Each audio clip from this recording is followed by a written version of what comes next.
जब हमने पृथ्वीराज चौहान के बारे में पढ़ा, सम्राट पृथ्वीराज चौहान, जो कुछ पढ़ा वो सिर्फ अमर चित्र कथा, चंदा मामा ऐसी किताबों से या फिर सुनी सुनाई बात। मैं अक्षय जी से शूट से पहले बात कर रही थी तो हमारा जो व्यू था कि कैसे दिखते हैं Prithviraj Chauhan, of course it's a काल्पनिक है बिकॉज जिन्होंने भी स्केच किया उसके हिसाब से ही was like round figured, short, गोल चेहरा, और अक्षय जी का पूरा चिजल्ड है, पतले है। तो आपने अक्षय जी को कैसे चूज किया? ये सवाल इन दिनों कुछ लोग ज्यादा उछाल रहे हैं।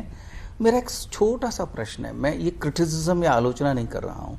हम सभी जानते हैं कि कृष्ण का अर्थ ही काला है, हम सावरा कहते हैं, लेकिन भारत के टेलीविजन के इतिहास में या भारत में जिन भी लोगों ने भगवान कृष्ण की भूमिका की है वो सभी गोरे रहे हैं, तब लोगों को आपत्ति नहीं हुई।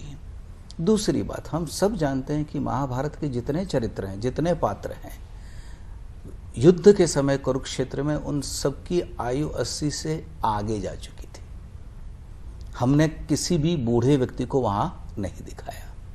तो मेरे कहने का तात्पर्य, हम लोगों के मनों में कुछ पात्रों को लेकर एक छवि बसी हुई है, हम उसको तोड़ना नहीं चाहते, हम सच को ढूंढना नहीं चाहते। अच्छा, ये किसने कहा कि जो चित्र लोगों ने बनाए हैं पृथ्वीराज सम्राट वैसे ही दिखते थे? मैं आपको भारतीय चित्रकारिता, जिसको हम मिनिएचर पेंटिंग्स कहते हैं, उसको अगर आप ध्यान से देखेंगे तो आपको पृथ्वीराज के अलग अलग रूप दिखेंगे। बूंदी की शैली अगर आप देखेंगे तो वहां पृथ्वीराज लीन है, जैसा ये हमारे अक्षय जी दिखते हैं। परंतु ये बातें न लोग सवाल करते हैं। जैसे मेरा एक साधारण सा प्रश्न है कि रासों से हम लोगों ने प्रेरणा ली और रासों के अतिरिक्त जो फोकलोर हैं भारत की, उससे हम लोगों ने कुछ कहानी ली। लेकिन यदि मैं ये पूछ लूं कि इस देश में कितने लोगों ने रासों को अपने हाथ में लिया है, ये वापस मैं कहूंगा ये आलोचना नहीं है। मैं जानता हूं कि ये उनका काम नहीं है, लेकिन जिन्होंने काम किया उनसे गंभीरता से तो सवाल करिए, सीधे निर्णय मत दीजिए। हम लोग एक ऐसी स्थिति में आ गए हैं कि जहां हमको सारी बातों का तुरंत निर्णय देना है। और यहां मैं एक बात कहूंगा कि श्रुतियां भिन्न भिन्न कहती हैं। श्रुति हम वेदों को कहते हैं कि जो सुने गए हैं, स्मृतियां भिन्न भिन्न कहती हैं, अलग अलग बातें करती हैं। यानी एक ही सच को लोग अलग अलग तरीके से कहते हैं। किसी ऋषि का मत अंतिम नहीं है, तर्क का अंत नहीं।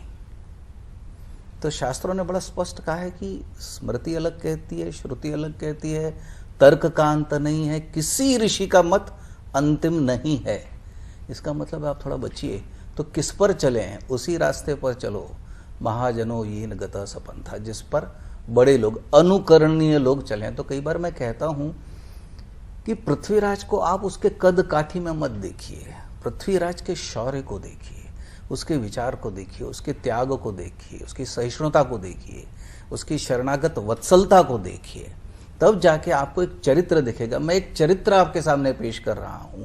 चरित्र का कोई भी चित्र हो सकता है, आज इन्होंने किया है, कल कोई दूसरा करेगा, हो सकता है कोई बहुत ही जिसको हम कहते हैं। तो